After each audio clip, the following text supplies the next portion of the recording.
안녕하세요. 김태훈의 현명한 투자자 방송 시작하겠습니다. 본 영상에서 다루는 내용은 투자 권유가 아니며 각개인의 투자 판단에 대한 책임을 지지 않습니다. 별도 SNS 채널 가입을 유도하거나 투자 권유 및 유료 리딩 서비스를 홍보하는 불법 사칭 계정에 유의하시기 바랍니다. 자, 오늘은 넥스칩에 대해서 말씀을 드리겠는데요. 이 회사는 기술력 자체는 굉장히 좋은 회사입니다. 이 회사가 갖고 있는 그 외부 영상 처리 기술 같은 경우는 우리가 자동차 같은데 뭐 아다스나 이런 자동차의 안전을 위해서 사용되는 여러 가지 기술에 많이 사용되고 있는 그 차량용 ISP 기술에서는 가장 우리나라에서 앞서 있는 그런 회사라고 할 수가 있죠. 그래서 좀 현대차나 기아차 중에서 요즘 최신 자동차 중에 좀 하이엔드 같은 모델이라도 하이엔드 그 모델에는 그 ISP나 AHD 그다음에 아다스나 뭐 이런 것들이 다 장착이 되어 있습니다. 자동차를 보면 앞유리에 뭐 숫자가 떠 있고 뭐 속도판이나 이런 것들이 다 앞유리에 표시되고, 또 그리고 운전을 하다가 보면 차선을 변경하다 그럴 때 외부차 옆에 주변에 있는 차들과의 안전거리가 확보가 안 되면 차가 떨린다든가 신호를 주는 그러한 것들, 그러니까 안전 그 자동차의 안전을 위해서 필요한 그런 기능들을 이 넥스칩은 그 ISP 상에서 그걸 다 구현해내고 있죠. 그리고 실제로 이런 것들이 나중에는 자율주행차를 만드는 데 있어서 핵심적인 기술이 되고 있는 겁니다. 근데 중요한 건 이 넥스칩이 이 기술은 개발해 놨는데 이 기술 자체가 현대차나 기아의 하이엔드 모델에만 적용되면서 똑같은 모델이라도 우리 일반인들이 많이 사는 그 보통의 이제 대중화된 모델에는 이러한 제품, 이러한 기술이 적용되기에는 아직은 좀 비싼 기술이라는 거죠. 이것 때문에 넥스칩은 그 기술은 있지만 규모의 경제를 달성할 수 있을 만큼의 그 판매 실적을 올리지 못하기 때문에 항상 적자에 허덕이고 있는 그런 상황이기도 합니다. 그래서 지금 보시게 되면 지금 넥스칩이 갖고 있는 ISP가 이제 주력 사업이기도 하고요. 그리고 AHD나 뭐 아다스 같은 경우는 지금 그 현대차나 기아차 모델에 실제로 이게 적용이 돼서 지금 팔리고 있는 기술이긴 합니다. 하지만 아직까지는 이게 이제 대중화돼서 많이 팔리는 그런 범용 기술이 아니기 때문에 이게 이제 매출을 많이 올려주지 못하고 있는 상황이죠. 그래서 지금 현재 자동차 하나에 좀 하이브리드 차가 됐던 전기차가 됐던 카메라가 한 10대 정도 들어갑니다. 적으면 10대고 많으면 12대 이상 들어가는데요. 그 들어가 있는 그 카메라들이 자동차의 안전운행을 잘 감시하면서 그 운전자에게 여러 가지 정보들을 제공해주고 있죠. 그래서 이런 카메라들을 이용하면 훨씬 더 수월하게 운전을 할 수 있고 안전을 보장받을 수 있습니다. 근데 거기에 들어가는 이걸 이제 유지 관리하고 들어가는 이 전력이나 이런 것도 굉장히 많은 편이고, 그렇기 때문에 전기차에만 적용할 수 있는 기술이라고 할 수가 있죠. 그래서 하이브리드 차이도 거의 같은 모델이라도 하이엔드 모델 거기에는 이런 카메라들도 적용이 되고, 또 아까 말씀드렸던 ISP나 AHD나 뭐 그 아다스 같은 기술들이 다 적용이 됩니다. 자, 보시게 되면 이 ISP 매출 추이가 늘고는 있대지만 아직 숫자가 뭐 60억 요 정도 규모이기 때문에 그렇게 많은 건 아니죠. 그리고 현대차와 기아에서도 이런 그 ISP 매출이 일어나고 있지만 같은 모델이라도 하이엔드 제품에서만 이 매출이 일어나고 있기 때문에 그 매출 규모가 그렇게 크지는 않습니다.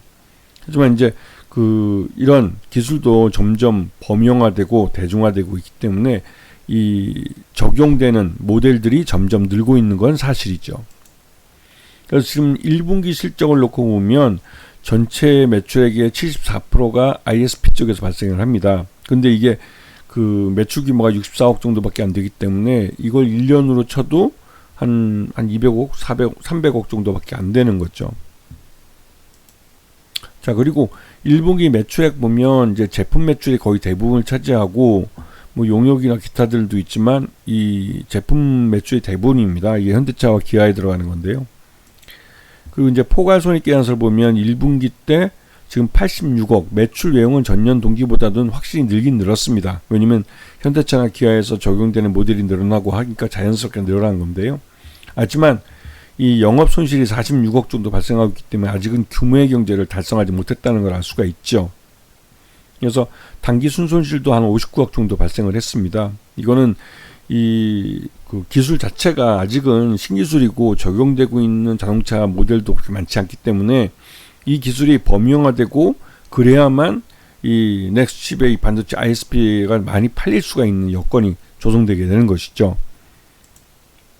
그리고 이제 NCN이 최대 주준다 42.60%. 근데 NCN이 요번에 관리 종목에 지정이 됐습니다. 그러면서 말 그대로 이제 이 든든한 형님이 되지 못하고 있죠. 그래서 넥스칩의 최대주, 그러니까 회장인 김경수 대표는 한국패밀리산업협회 회장도 하고 있고, 그래서 뭐 내년에 흑자를 전환하겠다고 예고하고 하지만 지금 당장이 문제이기 때문에 참 어려울 수가 있습니다, 지금.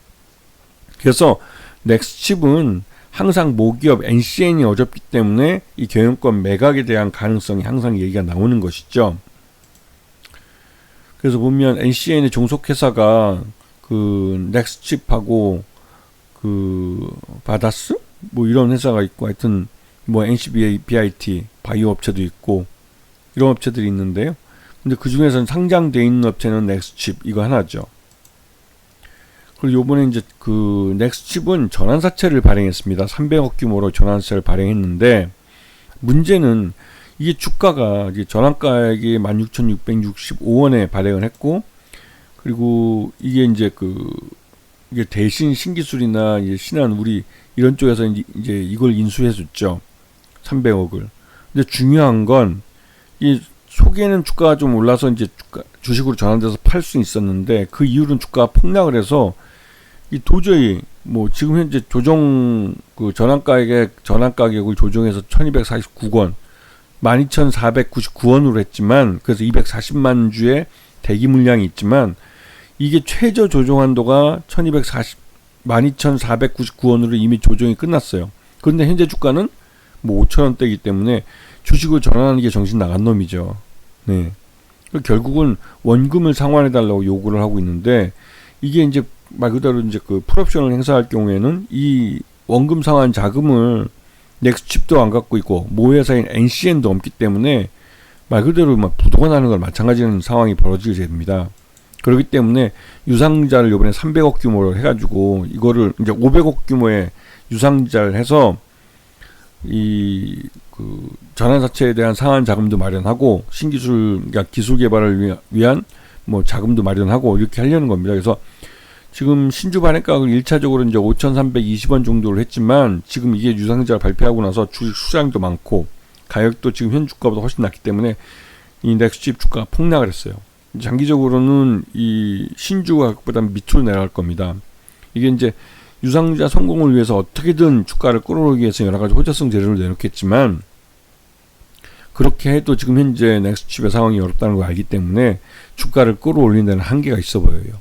결국은 이 대규모 500억 원 규모의 유상자라기 때문에 주식수가 너무 많이 늘어나기도 하고, 그런 부분 때문에 주가는 장기적으로 5,320원 이 그러니까 신주 가격보다는 낮아질 겁니다. 그리고 나서야 뭐 손바뀜이 이루어지고 나서 이 반등다운 반등이 나오겠죠.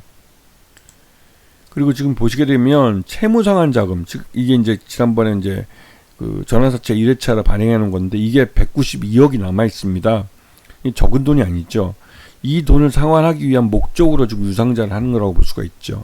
왜냐면 이 이 전환사채만을 상환하기 위해서 유상자를 부르면 회사가 진짜 돈 없다는 게 그대로 드러나기 때문에, 뭐 신규 운영 자금에서 신규 개발 자금이나 신사업 자금 이런 것들을 핑계를 대면서 좀 여유 있게 버틸 수 있는 자금도 마련하려고 하는 겁니다. 이게 실제로 둘이 합쳐서 한 300억 되기 때문에 기존에 전환사채 발행했을 때 자금 그 정도 규모예요. 그리고 이 전환사채 자금은 그대로 그냥 뭐 190억 정도는 그냥 바로 다시 또 투자자들한테 돌려주는 거기 때문에 이 전환사채 자금 모집했을 때의 목적을 이루지 못했다는 걸 요번에 알 수가 있는 것이죠. 그래서 지금 그 외국인들 지분율이 최근 들어서 많이 늘긴 했지만, 오늘 대규모 유상자를 발표하면서 결국은 이 중에서 상당 부분 또 빠져나갈 가능성이 큽니다. 주가도 지금 이미 폭락해 있는 상태에서 유상자를 실시하는 거기 때문에 이게 주가가 장기간 더 흘러내릴 가능성이 커요. 그런 부분 때문에도 넥스트칩은 결국은 모회사도 어렵고, 넥스트칩이 요번에 유상자에 실패하면 경영권 매각에 나설 수밖에 없을 겁니다. 그렇게 되면 지금 넥스트칩이 갖고 있는 이 자율주행 기술들은 자동차뿐만 아니라 로봇에서도 적용될 수 있기 때문에 이건 로봇 회사에서도 관심을 가질 수만한 그런 기술이라고 할 수가 있죠. 그래서 넥스트칩은 주인만 제대로 잘 만나면 그 잘 풀릴 수 있는 회사예요. 좋은 기술을 갖고 있기 때문에. 그리고 오히려 주인을 잘못 만나서 더 고생하고 있는 그런 회사라고 볼 수가 있는 것이죠.